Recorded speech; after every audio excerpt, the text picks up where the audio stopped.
Welcome back to the channel. இன்னைக்கு நம்ம பாக்கியலட்சுமி சீரியல்ல வேற லெவல் தாங்க. நேத்து நான் சொன்ன மாதிரி நம்ம இனியா வந்து நிதிஷ் கிட்ட எப்படியோ வந்து டிவோர்ஸ் வாங்கிட்டு நான் என் லைஃபை பார்க்க போறேன், இதுக்கு மேல நிதிஷ் கூட என்னால வாழ பிடிக்காது, ஏன்னா ஒரு ட்ரக்ஸ் அடிக்டான பர்சன், இதுக்கப்புறமே எந்த பிரச்சனை வராதுன்னு நான் எப்படி நம்புறது, ஸோ எனக்கு டிவோர்ஸ் வேணுன்ற மாதிரி கேட்கறாங்க.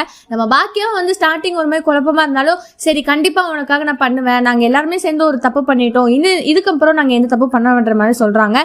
ஸோ இன்னைக்கு எபிசோட்ல பாத்தீங்கன்னா நம்ம பாக்கியா வந்துட்டு இதுக்கப்புறம் அவங்க வீட்டுல போய் எந்த பிரச்சனையும் பண்ணாதுங்க, ஆல்ரெடி நிறைய பிரச்சனை ஆயிடுச்சுன்னு சொல்றாங்க. ஆனா நம்ம நிதிஷ் வந்து எல்லா பிரச்சனையும் இழுத்து எடுத்து விடுறாரு. நேரா வந்து ரெஸ்டாரண்ட்டுக்கே போய் நம்ம இனியாவையே கூப்பிட்டுக்கிறாரு. இனியாவை கூப்பிட்டு நீ எப்படியா என் கூட வரணும் இல்லாட்டி வரமாட்டேன்னு சொல்ல அந்த இடத்துல கவுன்சிலர் வந்து நிதிஷை பயங்கரமா போட்டு அடிச்சு நீ வீட்டுக்கு போய் இதுக்கப்புறம் இங்க வரக்கூடாது, 2 பிள்ளைங்க இருந்தா போதுமே, எல்லா பிரச்சனையும் பண்ணிடுவேன்ற மாதிரி பேசுறாங்க. இந்த விஷயம் தெரிஞ்சதுக்கு அப்புறம் நம்ம நிதிஷோட வீட்டுக்கே வந்து இனியாவோட அண்ணனுங்களா போயிட்டு எதுக்குடா வந்து இனியாவோட கையெல்லாம் பிடிச்சி எல்லாரும் படி இது பண்ற அப்படின்னு கேட்க செம்ம அடின்னு அடிக்கிறாங்க. நம்ம சுதாகரும் தயவு செஞ்சு என் பையனை விட்டுருங்க, எந்த தப்பு பண்ணல, ஏன்னா சுதாகருக்கு நல்லா தெரியும் நம்ம பையன் மேலதான் எல்லா தப்பு இருக்கு அப்படின்ற மாதிரி. ஆனா அவங்க அம்மா வந்து எந்த விஷயத்துல அக்செப்ட் பண்ற மாதிரி இல்ல, அதாவது இனியாவோட மாமியாரு.